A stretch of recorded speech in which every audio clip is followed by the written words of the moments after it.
Bismillahirrahmanirrahim. Assalamualaikum warahmatullahi wabarakatuh. Alhamdulillahillazi an'amana bi ni'matil iman wal islam wa nusallimu ala khairil anam sayyidina Muhammadi wa ala alihi wa ashabihi ajma'in. Amma ba'd.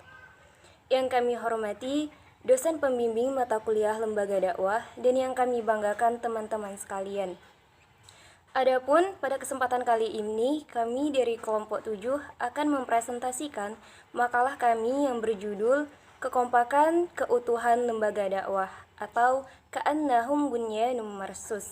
Baiklah, saya Nuraini Dalimunte sebagai moderator. Adapun pemateri yang pertama adalah Saudari Rizky Ananda, yang kedua adalah saya sendiri, dan pemateri yang ketiga adalah Saudara Maratua Hasonangan. Baiklah, kepada Saudari Rizky Ananda dipersilahkan untuk menjelaskan materinya. Assalamualaikum warahmatullahi wabarakatuh. Baiklah, terima kasih kepada moderator. Di sini saya sebagai pemateri pertama ingin menjelaskan tentang pemberian motivasi.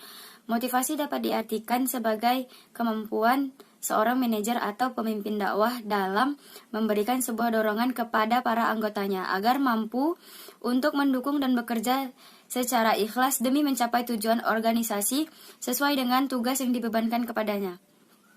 Dalam manajemen lembaga dakwah, pemberian motivasi ini dapat berupa yang pertama, mengikut sertakan dalam pengambilan keputusan. Pengambilan keputusan merupakan sebuah tindakan yang penting dan mendasar dalam sebuah organisasi. Proses pengambilan keputusan ini merupakan suatu langkah manajer yang bijaksana untuk memilih dari berbagai alternatif yang ditempuh. Yang kedua, memberikan informasi secara konferensif.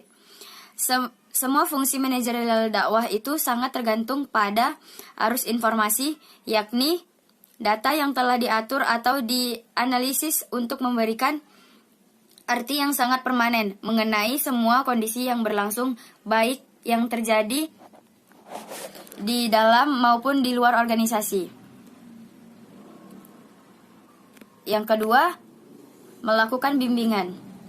Bimbingan di sini dapat diartikan sebagai tindakan pembimbing dakwah yang dapat menjamin terlaksananya tugas-tugas dakwah sesuai dengan rencana ketentuan-ketentuan yang telah digariskan.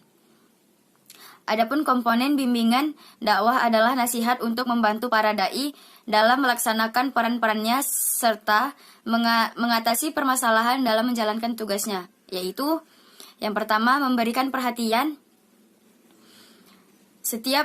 terhadap setiap perkembangan pada anggotanya. Yang kedua, memberikan perhatian nasihat yang berkaitan dengan tugas dakwah yang bersifat membantu, yaitu dengan memberi suatu yang mengenai strategi dakwah diiringi dengan alternatif-alternatif tugas dakwah dengan membagi pengetahuan. Yang ketiga, memberikan sebuah dorongan. Dan yang keempat, memberikan bantuan atau bimbingan kepada seluruh elemen dakwah untuk ikut serta dalam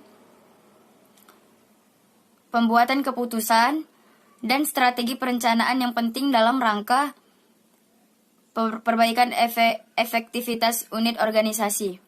Bimbingan yang dilakukan oleh manajemen dakwah terhadap pelaksanaan kegiatan dapat dilakukan dengan cara memberikan perintah atau sebuah petunjuk serta usaha-usaha lain yang bersifat memengaruhi atau menetapkan arah tugas dan tindakan mereka. Suatu pengarahan atau bimbingan yang baik harus mengikuti syarat agar berjalan secara efisien. Adapun syaratnya yaitu yang pertama, sedapat mungkin tegas dan tegah. Yang kedua, memiliki tujuan yang masuk akal. Dan yang ketiga, sedapat mungkin tertulis.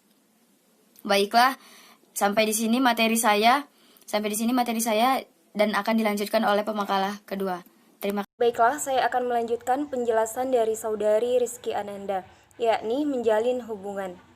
Organisasi dakwah merupakan sebuah organisasi yang berbentuk sebuah tim atau kelompok yang terdiri dari dua orang individu atau lebih yang berinteraksi dan saling ketergantungan untuk mencapai sasaran tertentu, di mana semua kegiatannya akan bersentuhan langsung dengan para anggotanya.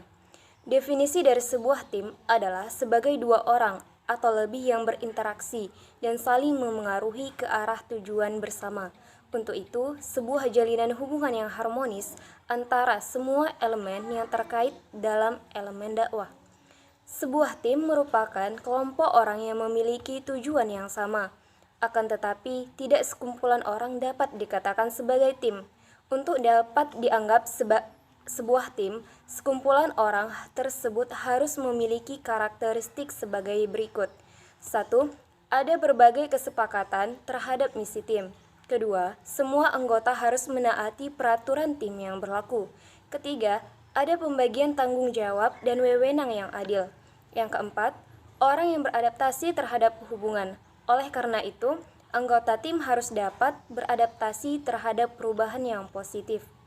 Secara mendasar, terdapat beberapa alasan mengapa diperlukan sebuah hubungan antar kelompok, yaitu 1.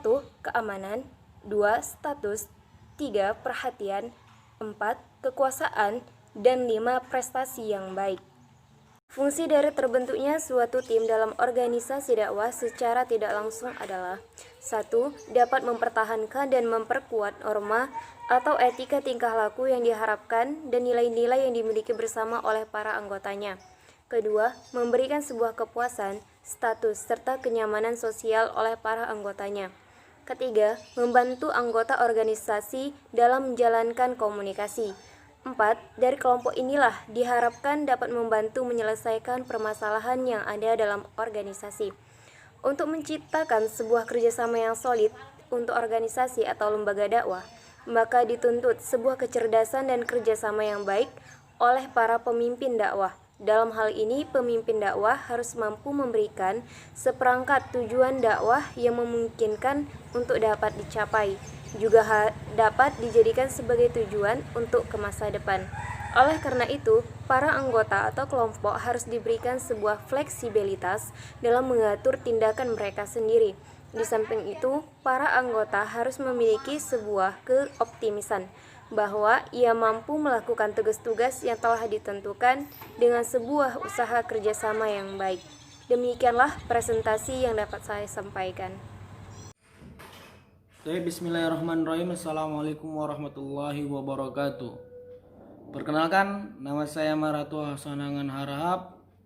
Saya jurusan manajemen dakwah semester 5. Adapun di sini saya ingin menjelaskan makalah kami yang kelompok 7, yaitu judulnya Kekompakan dan Keutuhan Lembaga Dakwah Ka'annahum Bunyanun Marsus. Adapun yang ingin saya jelaskan di sini adalah tentang penyelenggaraan komunikasi. Penyelenggaraan komunikasi dalam proses kelancaran dakwah komunikasi yaitu suatu proses yang digunakan oleh manusia adalah usaha dalam membagi arti lewat transmisi. Setelah itu, kinerja komunikasi sangat penting dalam sebuah organisasi termasuk organisasi dakwah. Manfaat dari penyelenggaraan komunikasi yaitu yang pertama, komunikasi dapat menempatkan orang-orang pada tempat yang seharusnya.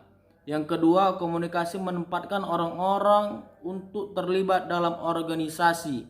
Yang ketiga, komunikasi menghasilkan hubungan dan pengertian yang lebih baik antara atasan dan bawahan. Yang keempat, menolong orang-orang untuk mengerti perubahan. Komunikasi akan menyediakan sebuah channel umum dalam proses manajemen, yaitu dalam merencanakan, mengorganisasikan pemimpin, serta mengendalikan pemimpin dakwah dapat mengembangkan sebuah rencana dan strategi dakwah yang baik kepada anggotanya. Yang kedua, keterampilan komunikasi yang terefektif dapat membuat para pemimpin dakwah menggunakan berbagai keterampilan serta bakat yang dimilikinya. Adapun menurut Minzerbeck, ada 3 komponen pada peran komunikasi dalam manajerial. Yang pertama, dalam peran antara pribadi mereka, pemimpin bertindak sebagai tokoh dari unit organisasi. Yang kedua, dalam peran informasi mereka, manajer mencari informasi dari rekan sejawat atau karyawan dan kontak pribadi yang lain mengenai sesuatu yang mungkin mempengaruhi pekerjaan dan tanggung jawab mereka. Yang ketiga, dalam perang mengambil keputusan, mereka manajer mengimplementasikan proyek baru, menangani gangguan dan